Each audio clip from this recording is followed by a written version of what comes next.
Hey guys, welcome to another video. My name is Ian, I'm Ian the Reader, and today I am back with one of my favorite videos to film.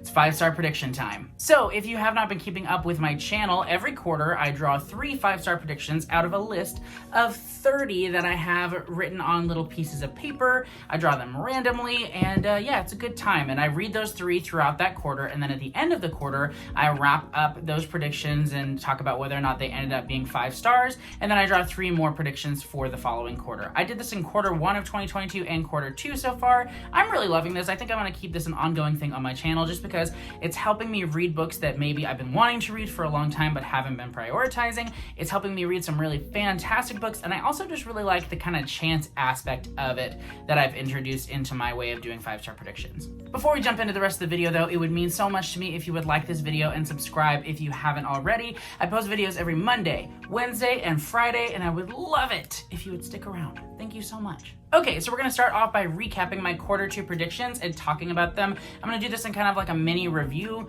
format. That being said, I do have a slight disclaimer. So originally, I was supposed to be reading The Heart is a Lonely Hunter by Carson McCullers, Hyperion by Dan Simmons, and The Corrections by Jonathan Franzen. Unfortunately, I just could not get into the Jonathan Franzen book. I think it was just like a timing thing. I've been reading a lot of really dense fantasy, and this is a very dense literary fiction, character-focused kind of story without a lot of actual plot, and it just wasn't working for me right now. I definitely do plan on picking up this book again in the future, but I didn't want to force myself to read a book that I knew could be 5 stars but wouldn't be if I tried too hard to read it at that point in time. I did instead draw a new 5-star prediction in my June TBR video. I'll go ahead and link that down below. I did like a shorter condensed list of books that I knew I would be able to get in June, and the book that I ended up drawing was Hamnet by Maggie O'Farrell. So those are the 3 books that I will be discussing in this video. Let's start out with the one that I read first. That is The Heart is a Lonely Hunter by Carson McCullers. This book I really didn't know a lot about going into it, but I'd heard some really amazing things in regard to people's thoughts on it and how it impacted them. I have a few friends on Instagram that really loved this book, and it was just on my radar because of that, and so I picked it up, and I had really strong feelings that I was going to love it, and I was definitely right. So The Heart is a Lonely Hunter is really the story of the town that this book is set in. There are so many characters, we get so many different perspectives, and there are so many different points of life that these characters are coming from. And that's why I really think it is about the town, because I couldn't really identify a main character. I mean, I guess there's one that is the center point of the story, but not necessarily because he gets the focus of the narrative, but because everyone else's stories interact with his in a very meaningful way, and he has an impact on a lot of different people. But I wouldn't really say he's the main character. I don't really want to spoil my thoughts on this, at least plot-wise, just because I do think this is a really underrated book, and I really think that more people should give it a chance. It's a classic, sort of, but I don't think that it's a very talked about classic, and that is tragic because, in my opinion, this is kind of a more bitter version of To Kill a Mockingbird in some ways. Not really, but in some ways, just because there's a lot of talk of race, and it focuses on the town and how different people interact with the idea of racism. But in addition to that, it's also about trying to find yourself, trying to be happy. What is happiness? And every character in this story faces their own form of loneliness and isolation.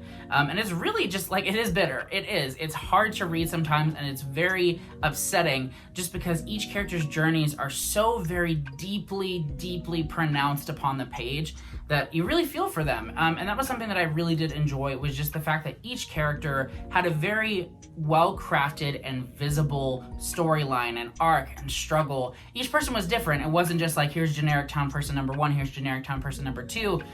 There were a lot of different types of people in this book, and I really did appreciate that.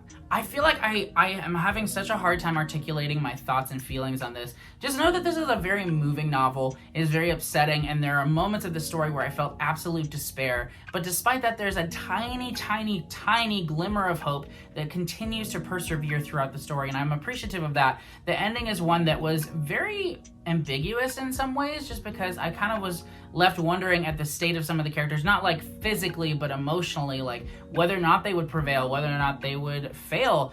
And it was an emotional journey. So I have two little gripes with this book. The first of those is that I wish that there had been a little bit more smooth of an arc throughout the story as a whole. Like I said, each of these characters goes on their own journey throughout the story, but as a whole, I felt that the story lacked a little bit of a drive and a little bit of a push that I would have liked a little bit more of. And then the other thing is that the themes in the story are very important. They are very heavy, and I think that they were explored to an extent, but I wish that it had gone a little bit farther in exploring those things. That being said, this author was very young when she wrote this, and this was her first novel. It is an incredibly impressive book, and I wish that it were taught in schools more than it is, but what can you do? Honestly, I love this book so much, I'm giving it a 4.5 out of 5. Okay, so next we have Hyperion by Dan Simmons. I have a lot of thoughts on this, and I'm definitely going to share some of them in this because of the fact that it was for my 5-star predictions video originally, but I do also have an I Try 3 sci-fi authors video coming out next week, either on Monday or Wednesday. I haven't decided which one, probably Wednesday if I had to guess,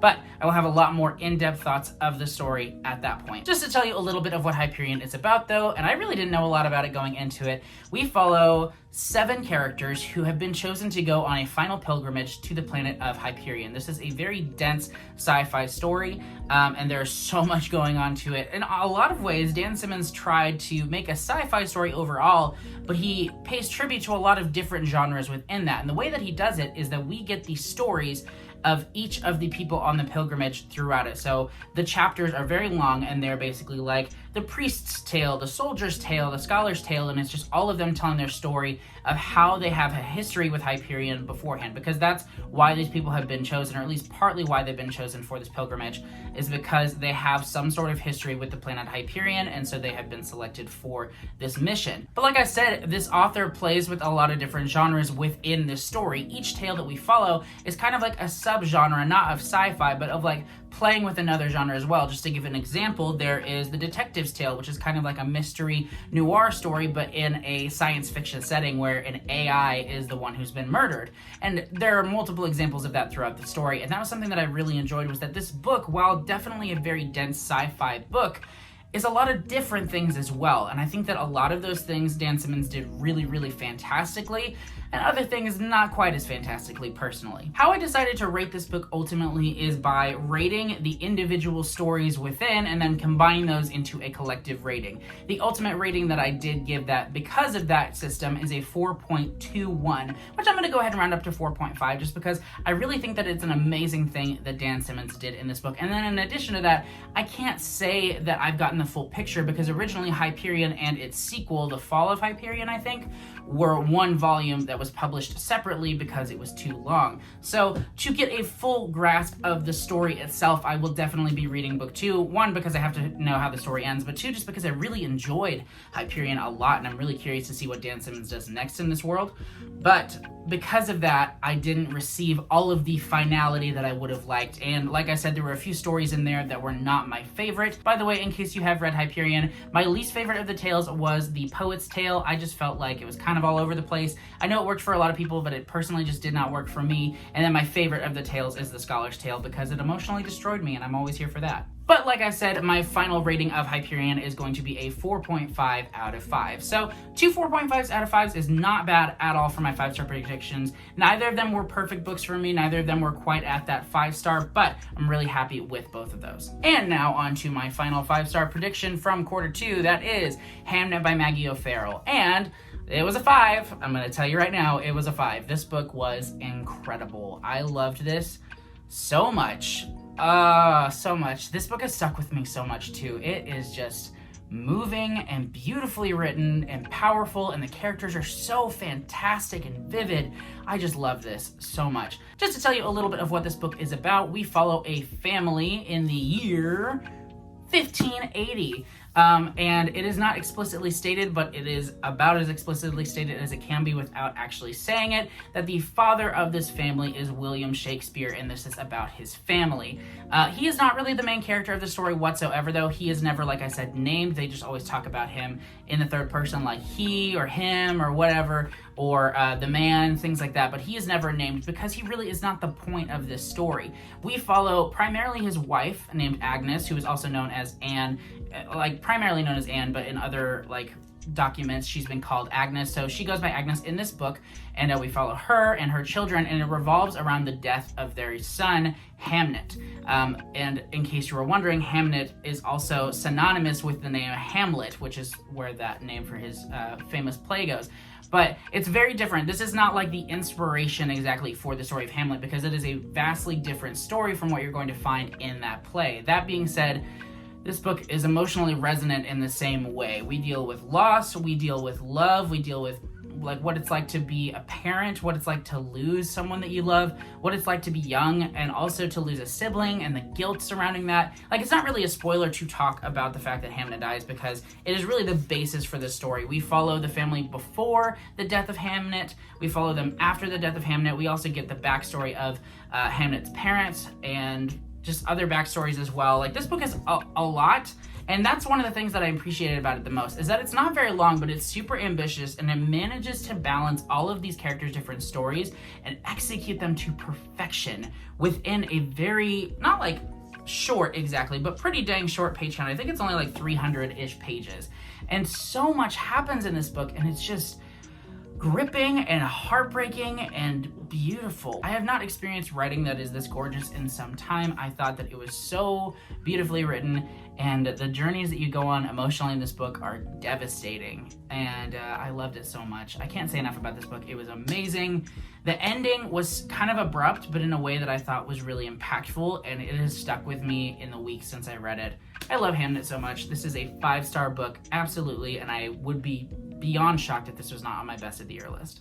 All right, so those are my 5-star predictions for quarter 2. Just to recap that, we have a 4.5, a 4.5, and a 5-star. So it was a really great quarter. I think the first quarter I had like a 4-star and then eventually 2 5-stars. So it's about on par, not quite as many 5-stars, but 2 4.5, so it balances out. But I really enjoyed all the books that I read, and I am super excited to now draw my quarter 3 predictions. Let's jump into that. So a few rules for this drawing. There are 30 books in here. All of them are books that I already have physical copies of, just because I want to use this opportunity to read books on my physical TBR. In addition to that, authors can only appear one time. That way I don't have like 10 Stephen King books in here or the like. And then in addition to that, I did not put any continuations of series, just because I already kind of know how I feel about those books, or at least the world that they're set in. So these are first books in series or standalones, 1 book per author, and I actually did change the list up quite a bit because I read some of the other 5-star predictions that I had originally had on my list.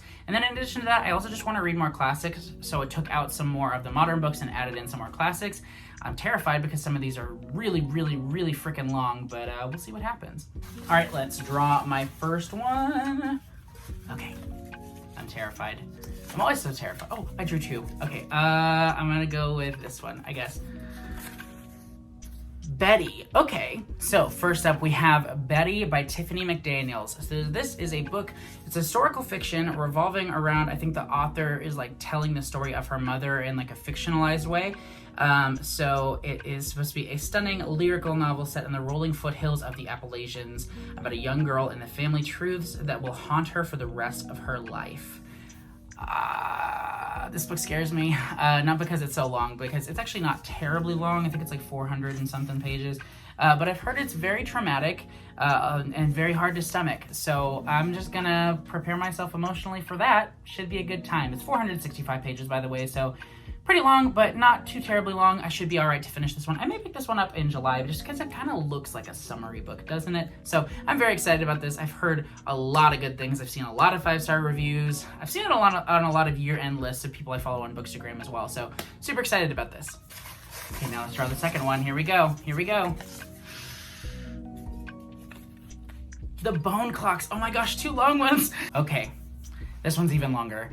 The Bone Clocks by David Mitchell. I have been meaning to read David Mitchell's works for a long time, and I cannot stop looking at this cover. It is just gorgeous. I mean, wow, it is beautiful. So I'm excited to read it for the cover alone, but I've heard that David Mitchell's works are incredible works of kind of science fiction, like speculative fiction. They're just really out there, I've heard, not only in terms of like their plot, but also the narrative style that he chooses to use in his books. I've heard really good things about this one. I think there's one called like the Cloud Atlas, that's what it's called, and a handful of other ones, but this is the only one of his books that I own. I'm super excited about it though, so even though it is very long, I'm very excited to try it. Oh my gosh, it's like 600 pages.